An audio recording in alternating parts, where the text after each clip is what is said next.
La Torah contient tous les secrets du monde. Tous les secrets du monde sont dans la Bible. Le livre avec un grand L par excellence. Le livre des livres.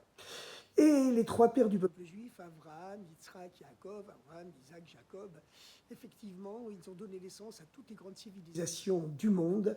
Abraham a eu deux fils, Ishmaël, son fils aîné, qui est l'ancêtre de la grande et glorieuse civilisation arabo-musulmane.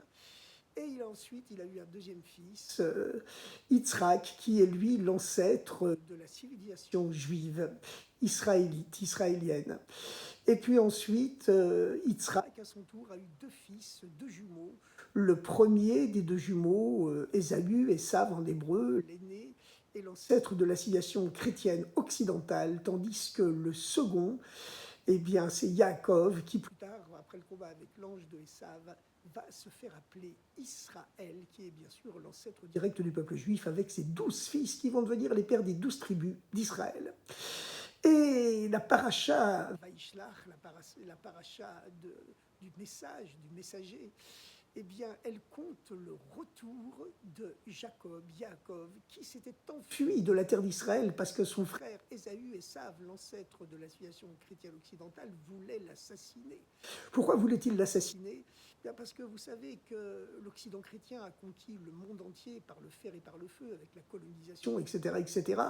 En effet, l'Occident chrétien descend de Ésaü, de Esav, le fils jumeau aîné de Yitzhak. Et Yaakov s'était déguisé, il avait revêtu la peau de bête de Yitzhak en profitant du fait que son père était aveugle, à l'initiative de sa mère, Rivka, la femme de Yitzhak, pour prendre les bénédictions, subtiliser les bénédictions que Yitzhak, Isaac, voulait donner à son fils aîné Ésaü, Esav, l'ancêtre du christianisme occidental.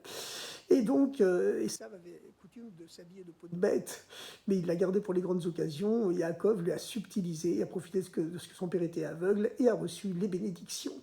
Comme il avait déjà subtilisé le droit d'aînesse des années plus tôt à son frère, Esav, Ésaü, évidemment, qui a reçu comme bénédiction quand même de son père, il a supplié son père de lui donner quand même quelques bénédictions, et son père lui a dit « Tu vivras par l'épée ». Et tu te nourriras également des graisses de la terre et des rosées du ciel, mais les graisses de la terre, c'est-à-dire le matérialisme, la matérialité en premier. Tandis que Yaakov avait reçu d'abord des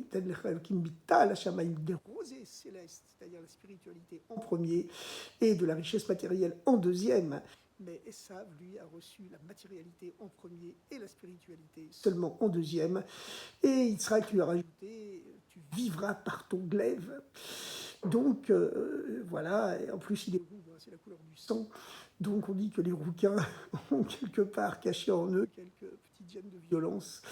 Voilà, c'est les petites taches de rousseur. Le roi David était roux aussi, hein, et c'est la raison pour laquelle il n'a pas pu construire le temple de Jérusalem, parce qu'il avait mené trop de guerres, et ses mains, dit la Torah, étaient pleines de sang. C'est ce que Dieu lui a dit. C'est seulement son fils Salomon, dont la racine est le mot shlomo, shalom en hébreu, qui veut dire la paix, le pacifique, qui lui, comme il n'avait jamais combattu personne, a reçu la permission de construire le temple de la paix qui doit réconcilier tous les êtres humains. Eh bien, donc, Yaakov a dû s'enfuir, son frère Ésaü, Esav, voulait l'assassiner. Il a dû se réfugier en Mésopotamie. La Mésopotamie, ça vient de deux mots grecs, mezzos, potamos, qui signifie l'entre-deux fleuves, entre le Tigre et l'Euphrate. C'est à cheval sur l'Iran et l'Irak aujourd'hui. Donc une terre de violence, une terre dangereuse. Il s'est réfugié là-bas chez son frère, chez son oncle, le frère de sa mère, Lavan. Lavan en hébreu signifie le blanc. Il était l'incarnation de la blancheur suprême, c'est-à-dire le dévoilement de Dieu le plus haut qui existe avant que Dieu ne puisse être qualifié par des définitions. Dieu tel qu'il est au-delà de toute couleur, de tout qualificatif, de toute définition, de tout nom. Et cette blancheur suprême, quand elle est descendue, elle s'est incarnée chez cet homme, Lavan, qui était donc l'oncle maternel de Jacob, de Yaakov, c'est devenu le noir anthracite. Le noir anthracite, c'était un escroc, un roublard, un voleur de réputation mondiale. Madoff et d'autres auraient pu se rhabiller par rapport à lui. Et Yaakov, eh bien Jacob, il était là-bas justement pour purifier ce monde de l'escroquerie. D'ailleurs, la ville où habitait Lavan, l'oncle maternel donc de Yaakov, chez qui il s'est réfugié pour échapper à à la fureur vengeresse de son frère jumeau Esav, son frère jumeau aîné, eh bien la ville où habitait Lavan, elle s'appelait Haran, ce qui en hébreu, c'est la même étymologie, les mêmes lettres que le mot Haron, qui veut dire la colère. C'était le lieu de la colère divine dans le monde, car c'était un endroit où on adorait le veau d'or, on ne pensait qu'à gagner de l'argent en escroquant la planète entière. Et donc, Yaakov, lui, qui a gardé une pureté, une honnêteté fondamentale tout ce temps-là, il a réussi malgré tout à rester honnête. D'ailleurs, c'est très symbolique. Hein. Dans son voyage vers ce lieu de la colère divine, Haran, il avait fait étape et s'était endormi sur la colline du temple de Jérusalem, ou plus tard, plusieurs siècles plus tard, allait se dresser le temple de Jérusalem. Il avait dormi là-bas sans savoir que c'était cet endroit. Et il s'était protégé la tête avec des pierres. Alors, évidemment, le commentateur demande pourquoi se protéger seulement la tête. Les bêtes sauvages peuvent aussi lui dévorer les pieds ou le reste du corps. Eh bien, la raison, c'est qu'il savait qu'il devait absolument se protéger la tête avec des pierres. Les pierres, elles sont immobiles, elles ne peuvent pas bouger d'elles-mêmes, elles sont complètement soumises à celui qui les transporte, celui qui les porte. C'est le symbole de la soumission absolue à Dieu. Et c'est la raison pour laquelle il se protégeait la tête spirituellement avec des pierres, c'est-à-dire qu'il savait que c'était seulement une soumission absolue à Dieu qui pouvait protéger sa tête contre toutes les mauvaises influences de ce milieu d'escrocs, de voleurs que représentait la ville de Haran, la ville de la colère divine dans le monde, puisque Haran en hébreu vient du mot Haron qui veut dire la colère, et que son oncle Lavan, c'était l'incarnation certes d'une blancheur suprême, mais qui, incarnée sur terre, était devenue l'obscurité, les ténèbres absolues. Et il était là-bas pour purifier les étincelles divines qui étaient tombées en exil dans cet enfer malhonnête. Vous savez qu'à la création du monde, il y a eu le grand choc cosmique, le grand bang universel, le grand Big Bang, c'est-à-dire qu'il y a des milliards d'étincelles divines qui se sont incarnées dans tous les atomes de l'univers, et elles sont en exil spécialement dans le lieu où on adore le veau d'or, les lieux les plus bas du monde spirituellement. Et c'est la raison pour laquelle Yaakov avait choisi cet endroit pour aller se réfugier, pour purifier, pour élever ces étincelles divines, pour les ramener à leur source. D'ailleurs, chaque fois qu'un juif, un être humain va en voyage quelque part, qui croit que c'est pour des vacances ou pour un travail, en vérité, c'est toujours parce que son âme doit élever là-bas des étincelles divines qui sont liées à son âme et qui attendent depuis la création du monde qu'ils viennent par une prière, par une bonne action, par une étude de Torah, purifier cet endroit en ramenant à leur source les étincelles divines tombées en exil dans cet endroit. Eh bien, Jacob a vécu 20 ans chez son oncle Lavan, qui l'escroquait sans arrêt, et il a réussi malgré tout à faire fortune, non seulement spirituellement, mais aussi matériellement. Et il a eu 12 enfants, et il a fondé donc les 12 tribus d'Israël, et il revient ensuite en Eretz Israël. Et lorsqu'il revient, il s'approche de la frontière d'Eretz Israël, il envoie des messagers au-devant de son frère Ésaü. C'est le titre de la paracha de la semaine, Vaishlach, qui signifie « il envoya ». Vaishlach Yaakov Malachim, il a envoyé des messagers à la rencontre de son frère Ésaü, Esav, qui est donc l'ancêtre de la civilisation chrétienne occidentale. C'est le choc entre deux grandes civilisations, la civilisation juive et la civilisation chrétienne occidentale. Et les anges reviennent en lui disant « Nous avons été chez ton frère, chez Ésaü, mais lui revient à ta rencontre avec 400 soldats armés jusqu'aux dents. » Et Yaakov prend très peur. Les messagers, qui en vérité étaient des anges, ont voulu dire à Yaakov « Nous avons été chez ton frère, chez Ésaü, Esav. Toi, tu le ressens comme ton frère parce que tu as réussi à incarner en toi cette blancheur suprême qui était celle de ton escroc-oncle. Il avait tellement purifié la vanne que finalement, il avait eu accès à la source céleste de la vanne et avait réussi à l'incarner en lui. Donc lui, Yaakov se sentait prêt pour accueillir le Messie, pour accueillir le Mashiach. Mais ils lui disent, toi, tu le ressens comme ton frère, mais lui, il est toujours le même Ésaü, le même guerrier, le même sauvage, la même brute épaisse qui vient à ta rencontre avec 400 soldats armés jusqu'aux dents. Et à la veille de cette rencontre, Yaakov, alors qu'il est seul sur les bords de la rivière mythique du Yabok, eh bien, la rivière entre deux mondes, un homme l'attaque. Et ils se battent toute la nuit, physiquement et spirituellement, car cet homme, c'est l'ange de Ésaü, l'ange de Esav. Et au matin, l'ange n'arrive pas, il a forme humaine cet ange, donc c'est une lutte à la fois physique et spirituelle, il n'arrive pas à vaincre Yaakov. Alors, comme c'est l'heure de la prière du matin, qu'il doit remonter au ciel à la prière des anges, il supplie Yaakov et lui dit « Laisse-moi partir, car le jour s'est levé. » Et Yaakov lui dit « Je ne te laisserai pas partir tant que tu ne m'auras pas béni. » Et en guise de bénédiction, l'ange, qui est un ange juif, puisque Ésaü, c'est l'ange de la civilisation chrétienne occidentale, mais il est juif, puisque sa mère est juive, c'est Rivka, la mère à la fois de Ésaü et de Jacob. Eh bien, l'ange répond par une question, puisqu'il est juif, il répond par une question, il demande quel est ton nom. Yaakov répond je suis Jacob, Yaakov, le talonneur, car Yaakov vient du mot Akov, qui en hébreu signifie le talon. Il était en effet accroché au talon de son frère à sa naissance, et c'est la raison pour laquelle on l'a appelé le talonneur. Et effectivement, lorsqu'il a subtilisé les bénédictions à son frère Ésaü, après lui avoir pris le droit d'aînesse, eh bien, Ésaü, en crise de rage, s'est exclamé, on l'a surnommé le talonneur, il m'a talonné 2 fois, il m'a attaqué 2 fois au talon, et en me prenant par derrière, par la ruse. Mais en vérité, vous savez, c'était une ruse cosmique, parce que c'était la ruse par laquelle le serpent antérieur, originaire, avait réussi à faire tomber toute l'humanité en faisant tomber Adam et Ève, le premier couple de l'histoire. Et de la même façon, ceux qui avaient été détruit par la ruse ne pouvait être racheté, rédempté que par la ruse aussi. Alors donc, l'ange répond à Yaakov, dorénavant on ne t'appellera plus Yaakov, le talonneur, celui qui prend tout par la ruse et par derrière. On t'appellera Israël, car tu as combattu Elohim, Dieu, Vahanashim, les hommes, et c'est toi qui as vaincu, c'est toi qui as gagné. Et pourtant, on voit que la Torah, la Bible, va rappeler sans arrêt, jusqu'à la fin, le 3e patriarche, Jacob, à la fois par son nom ancien de Jacob, qui est le niveau le plus bas spirituellement parlant, et aussi Israël, alternativement parlant. Contrairement à Abraham, on lui avait changé le nom d'Abraham, déjà au début il s'appelait Avram, et ensuite on lui a rajouté la lettre du souffle de vie, qui est le He. Quand on prononce la lettre He en hébreu, le H expiré, eh bien on souffle pour le prononcer. Donc Dieu l'a appelé Abraham en lui disant jusqu'à présent on t'appelait Avram, il te manquait la lettre He, la lettre du souffle de vie, tu ne pouvais pas avoir d'enfant, dorénavant je t'ajoute la lettre du souffle de vie, tu ne seras plus Avram mais Abraham, et tu pourras avoir un enfant, Yitzhak en l'occurrence, le père à la fois de Ésaü et de Yaakov. Et ce que nous voyons, c'est qu'à partir du moment où Avram est devenu Abraham, avec la lettre du souffle de vie, eh bien, la Torah l'appellera toujours Abraham, il est interdit d'appeler par son ancien nom.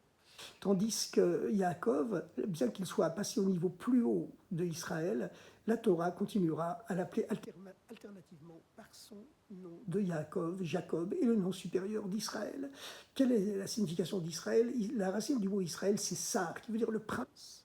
Et quel, le suffixe quel, signifie Dieu. Donc c'est le prince de Dieu. Et le Yud qui précède, Yisraël, indique la permanence, qu'il est en permanence prince de Dieu, c'est-à-dire qu'il ne prend plus les choses par derrière, mais qu'il dorénavant, tout ce qu'il obtient, il l'obtient par une lutte princière, royale, face à face. Et c'est face à face donc qu'il a réussi à vaincre l'ange de Esav, l'ange de Ésaü, l'ange de la civilisation chrétienne occidentale. Alors maintenant, nous voyons que cela contient bien sûr un message très important. Le fait que Jacob, bien qu'il ait accédé au niveau supérieur d'Israël, eh bien, la Torah continue, la Bible continue à l'appeler alternativement par ces 2 prénoms, signifie que tout juif, et même tout être humain, doit conserver en lui ces 2 dimensions de Jacob et d'Israël. Qu'est-ce que c'est le niveau de Jacob? Et qu'est-ce que c'est le niveau d'Israël? Jacob, encore une fois, Yaakov, c'est celui qui prend tout par la ruse, par derrière. C'est l'escroc. Qu'est-ce qu'un escroc? C'est le titre du commentaire biblique de cette semaine.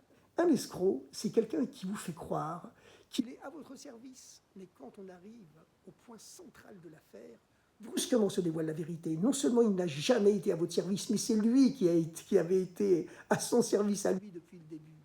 Eh bien, telle est la démarche qu'un juif Et tout celui qui veut s'adonner à la spiritualité biblique, c'est la démarche qu'un juif et tout être humain donc, qui veut s'adonner à cette spiritualité biblique, qui est la mère de toutes les spiritualités, c'est cette démarche qu'on doit adopter vis-à-vis du monde matériel. Lorsque un juif affronte les choses du monde matériel, extérieurement, il se conduit comme tout le monde, comme tous les peuples du monde. Il mange, il boit, il dort, il travaille, il va en vacances, il vit tout à fait normalement. Mais quand on arrive au point central de l'affaire, brusquement se dévoile la vérité. C'est que lorsqu'il mange, il ne mange pas par gourmandise, encore moins par gloutonnerie. Il mange pour prendre des forces, pour mieux pouvoir servir Dieu. Lorsqu'il boit et qu'il dit les chaïm sur un bon verre de vin ou de vodka ou de bora dans une fête, c'est qu'il sait que ce bon verre de vin va l'aider à dévoiler la meilleure partie de lui-même pour pouvoir en faire profiter les autres en faisant des commentaires de Torah encore plus joyeux que d'habitude et en les partageant encore mieux. Lorsqu'il travaille, c'est pas pour gagner égoïstement de l'argent, c'est pour pouvoir s'acheter une maison plus belle avec des meubles plus beaux qui élargissent l'esprit, comme le dit le Talmud. Une belle maison et en premier une belle femme et des beaux objets, des beaux meubles, élargit l'esprit de l'homme, ça va lui permettre de comprendre plus profondément la Torah. Et surtout, s'il gagne de l'argent, ça va lui permettre d'aider les autres, c'est ça le plus important, d'aider les écoles juives, d'aider les écoles tout court, d'aider tous les pauvres du monde et tous les pays pauvres, d'aider ses frères en premier bien sûr, mais le monde entier ensuite également. Voilà, d'être généreux, de ne pas faire différence entre les êtres humains, mais de les aider tous. Voilà, pas de façon égoïste pour lui cet argent, mais pour en faire profiter toute l'humanité. Voilà, c'est ça la raison pour laquelle le juif travaille. Et voilà, et quand il va en vacances, eh bien c'est aussi pour pouvoir recharger ses batteries, pour pouvoir avoir plus de force après pour servir Dieu, aussi bien que toute action matérielle est chargée d'une face cachée. On arrive au point central de l'affaire, tout se transforme et tout est fait pour Dieu. Tout est fait pour Dieu, offert à Dieu comme un sacrifice généralisé, permanent, à chaque instant. C'est en ce sens que le juif doit être un escroc. Évidemment, pas au sens matériel du terme. Voler un œuf, c'est comme voler un bœuf. Ça fait partie des 10 commandements, l'interdit de voler. Interdit de voler qui que ce soit, c'est absolument interdit. Qu'on soit juif ou pas juif, c'est interdit de voler même un centime. D'ailleurs, il y avait un grand chassid qui... il était associé avec un non-juif en Russie à l'époque, il y a environ 100 ans. Et un jour, cet associé non-juif lui avait rendu un peu trop d'argent sans s'en rendre compte. Et bien ce juif, il a marché dans la neige en Russie pendant 30 km par moins 40 degrés pour lui rendre ces quelques centimes en plus que l'autre lui avait donné sans faire attention. Parce que l'honnêteté, c'est la valeur primordiale de toute l'humanité. Le déluge est arrivé sur la terre parce que les hommes se volaient les uns les autres. Bon, ils ne se volaient pas seulement de l'argent, ils volaient les êtres humains, ils se les kidnappaient. Voilà. C'est le Hamas généralisé, hein. C'est la raison pour laquelle ça a apporté le déluge. D'ailleurs, Hamas en hébreu signifie violence, violence indescriptible, violence dégénérée. Et dans la Bible, lorsque la Bible raconte pourquoi Dieu a envoyé le déluge qui a submergé l'humanité, eh bien, pour purifier l'humanité, c'était une purification, pas une punition, mais une purification, comme le bain rituel qui purifie. Eh bien, c'est la raison pour laquelle le déluge avait duré 40 jours, comme la masse volumique de 40 CA, ce qui fait environ 600 litres, qui sont nécessaires pour qu'un bain rituel opère son œuvre de purification, comme une rivière ou la mer, par exemple. Eh bien, donc cette purification, elle a permis à ce juif d'honorer son ami en faisant plusieurs dizaines de kilomètres dans la neige par moins 40 degrés pour lui rendre une petite dette insignifiante. Et lorsque le Ravi Loubavitch de l'époque a appris cela, il a dit que ce juif qui avait marché dans la neige, eh bien, il méritait que ses enfants soient multimillionnaires à cause de sa bonne action, et ça a été le cas. Lorsque le fils du Ravi, d'ailleurs, Rabbi Yosef Yitzhak, quelques dizaines d'années plus tard, cherchait désespérément une banque privée en Russie pour trouver des prêts pour construire ses écoles et ses yeshivot, ses écoles juives clandestines à l'époque du communisme, eh bien, il a réussi à en trouver une. Et c'est le propriétaire, c'était le fils de ce chassid qui avait marché à pied pendant plusieurs dizaines de kilomètres dans la neige pour rendre une petite somme insignifiante, pour ne pas voler même cette somme ridicule à quelqu'un. Donc, quand on dit que chaque juif doit être un escroc, c'est un escroc au sens spirituel, c'est-à-dire avoir une intention, cachée, une intention cachée dans chaque acte matériel qu'il accomplit, qu'elle soit non pas pour son propre égoïsme, mais qu'elle soit pour Dieu ou pour aider les autres, les deux en même temps. Alors maintenant, on voit qu'il y a un sens profond au nom de Jacob et au nom de Israël, parce qu'en effet, en hébreu, la première lettre du nom Yaakov, c'est la lettre Yud, en français c'est le Y en gros, mais en vérité en hébreu c'est une lettre toute petite qui est comme un point, qui symbolise la part de Dieu qui existe en chaque être humain, l'âme divine qui est en chaque être humain.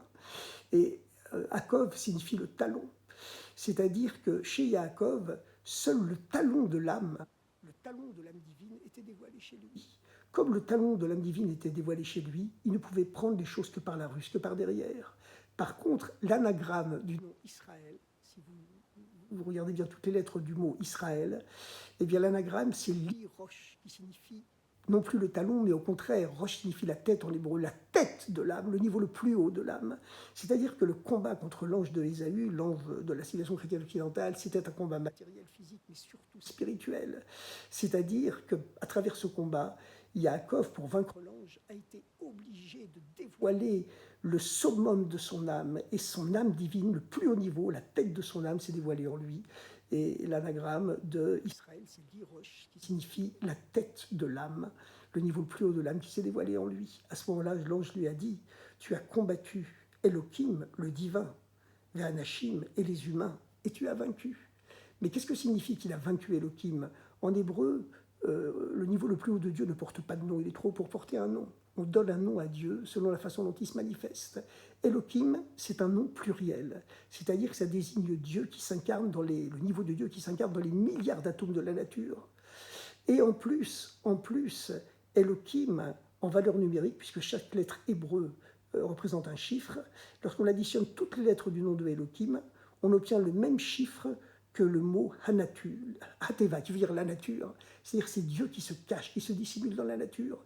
Le fait que l'ange a dit à Yaakov, tu as réussi à vaincre Elohim, c'est-à-dire le niveau de Dieu par lequel Dieu se cache dans la nature, signifie qu'il a enlevé le voile que la nature met sur Dieu en cachant Dieu, et Dieu s'est révélé à lui dans chaque chose de la création, parce que son âme divine, la tête de son âme, le niveau le plus haut de son âme, s'était dévoilé.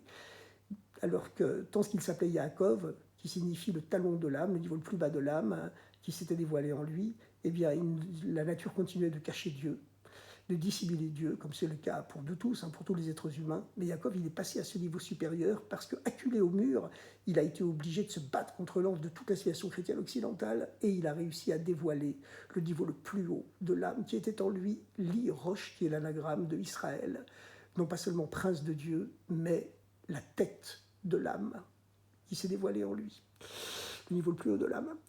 Alors on voit effectivement que plus tard, lorsque le prophète Bilam, le prophète des nations, un grand prophète antisémite qui avait une dimension prophétique égale à celle de Moïse, mais alors que Moïse utilisait sa prophétie pour bénir les êtres humains, eh bien Bilam, lui, l'utilisait pour les maudire. Eh bien, il voulait maudire le peuple juif avant son entrée en Israël, au terme des 40 années de voyage dans le désert. Mais Dieu, finalement, lui a mis des bénédictions inouïes dans la tête, dans la bouche plutôt, parce que, en vérité, c'est lorsque l'ennemi vous bénit qu'il devient votre meilleur ami. À ce moment-là, ce sont les ténèbres qui se transforment en lumière, et la lumière du Messie, la lumière du Mashiach, ce ne peut pas être une lumière qui est née lumière. Elle ne peut venir que lorsque les ténèbres se transforment en lumière. Donc Bilam, qui était ce grand antisémite, il a béni le peuple juif en lui donnant les plus grandes bénédictions. Et à un moment donné, dans ces bénédictions, il dit « On ne voit pas de péché dans Yaakov, et on ne voit pas de fatigue en Israël. » Quelle est la différence entre les deux? C'est que Yaakov, c'est l'être humain, le juif et l'être humain en général, qui est obligé de se battre, de lutter contre son âme animale, son mauvais penchant, pour ne jamais faire de péché. Parce que c'est seulement le niveau le plus bas de l'âme, le talon de l'âme qui est dévoilé en lui. Donc le monde continue à cacher Dieu et est obligé de se battre pour vaincre les apparences du monde. Par contre, Israël, qui est l'anagramme de Li-Rosh, la tête de l'âme, le niveau le plus haut de l'âme divine qui est dévoilé en lui, à ce moment-là, pour lui, le service de Dieu, la spiritualité, c'est quelque chose d'extrêmement facile, puisqu'il accède à l'extase divine, puisqu'il voit Dieu partout, dans chaque chose, dans chaque situation, à chaque instant. D'une façon générale, le Shabbat symbolise le dévoilement de l'âme divine au niveau le plus haut. C'est la raison pour laquelle Shabbat, pas besoin de faire semblant d'être un escroc spirituel, pas besoin de vivre comme tout le monde, et puis d'avoir une intention cachée pour offrir tout ce qu'on fait à Dieu. Shabbat, l'offre à Dieu, le sacrifice à Dieu, il est dévoilé. Lorsqu'on voit la belle table de Shabbat avec sa nappe blanche, ses chandeliers d'argent, etc., et son repas fastueux qui est servi, on sait très bien que c'est pour honorer Dieu que les Juifs font le Shabbat.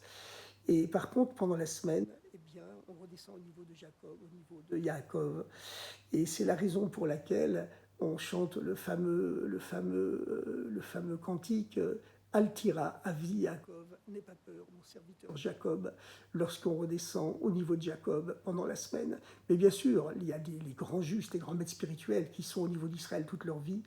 Et chacun de nous doit dévoiler ce niveau le plus haut de l'âme, puisque à notre époque, on parlait, pendant ce cours, on a parlé de la purification de la civilisation chrétienne occidentale, mais aujourd'hui, la civilisation chrétienne occidentale a été purifiée. On voit effectivement que, alors que pendant 2000 ans, eh bien, les Juifs étaient persécutés dans tous les pays d'Occident, aujourd'hui, dans tous les pays d'Occident, eh bien, la police, l'armée protège les synagogues, protège les écoles juives, et les Juifs sont encouragés à pratiquer leur religion librement, que ce soit dans tous les pays d'Occident, même les pays qui se battent entre eux, que ce soit en Ukraine, en Russie, aux États-Unis d'Amérique, au Canada, en France, dans l'Union européenne. Dans tout l'Occident aujourd'hui, l'ange de l'Occident a été vaincu définitivement, il a été purifié. Il se transforme en ami. Et on a vu lorsque le pape est rentré dans la synagogue de Rome il y a une trentaine d'années pour demander pardon pour tout ce que l'Église a infligé de massacres, de persécutions juifs dans l'histoire, on a compris à ce moment-là que, alors que Yaakov avait rencontré Ésaü, il avait envoyé des messagers rencontrer Ésaü après son long périple d'exil de 20 ans qui préfigurait l'exil de tout le peuple juif, et que les messagers qui étaient des anges sont revenus vers lui en lui disant « Toi, tu es prêt pour accueillir le Messie, tu ressens Ésaü, l'Occident comme ton frère, mais lui vient à ta rencontre avec 400 soldats armés jusqu'aux dents. » Eh bien, à ce moment-là, Yaakov s'est rendu compte que l'Occident, symbolisé par Ésaü, n'était pas encore prêt à recevoir le Messie. Et aujourd'hui, il est prêt à recevoir le Messie. C'est-à-dire qu'aujourd'hui, lorsqu'on dit aux Occidentaux les 7 lois de Noé, les principes universels, le message du grand rabbin du monde, le Rabbi de Lubavitch, que tous les êtres humains doivent prendre chaque matin 1 minute de silence pour réfléchir chacun avec ses propres idées, comment devenir un meilleur être humain, par exemple, d'avoir chez soi une boîte pour les pauvres. On met ce qu'on veut tous les matins, c'est un message que le Rabbi a lancé pour toute l'humanité, que chaque être humain doit avoir chez lui une boîte pour les pauvres, et que chaque être humain doit prendre chaque matin 1 minute de silence pour réfléchir avec ses propres idées comment devenir un meilleur être humain, plus les 7 lois de Noé, ne pas remplacer Dieu par une idole, respecter Dieu, ne pas tuer, sauf légitime défense absolue, ne pas voler, ne pas pratiquer l'inceste, l'adultère, l'homosexualité, même si c'est à la mode, ne pas faire souffrir les animaux, même si on a le droit de les manger. Instaurer la justice et aider les autres avec cette boîte pour les pauvres qu'on a chez soi, qui symbolise une aide plus large et plus universelle, bien entendu. Alors, chers amis, l'Occident est prêt pour recevoir le Messie, et bientôt, Ishmaël, le monde arabo-musulman, sera aussi prêt à recevoir le Messie. Et la meilleure façon de rendre prêt le monde arabo-musulman, les descendants spirituels d'Ishmaël, pas les descendants physiques, parce que tous les peuples ont été mélangés depuis, mais la meilleure façon de purifier ce monde arabo-musulman pour qu'il soit prêt lui aussi, comme l'Occident, à recevoir le Messie, le message juif universel de la paix universelle, c'est de dire fièrement, c'est Dieu qui nous a donné la terre d'Israël, de la Méditerranée au Jourdain. C'est écrit dans la Torah, c'est écrit dans le Coran, qui est d'ailleurs un copier-coller de la Torah, hein. Il ne faut pas se faire d'illusions. Et c'est tout à leur honneur d'ailleurs d'avoir repris la Torah et toutes les histoires de la Torah qui composent 99% du Coran. Eh bien, c'est écrit également dans le Coran que Dieu a donné la terre d'Israël au peuple juif et que donc on doit le reconnaître, ils doivent le reconnaître. Et c'est ainsi qu'eux, ils ont un immense empire qui va de la mer de Chine jusqu'à l'Atlantique. Mais nous, on a une toute petite terre, on n'a pas la quantité, mais grâce à Dieu, on a la qualité. Alors, chers amis, que vienne vivement la paix universelle, que chacun dévoile le Messie, cette bonté, cette gentillesse qu'il a en lui, et comme ça, on pourra danser, fêter, célébrer la paix universelle avec le Messie très rapidement.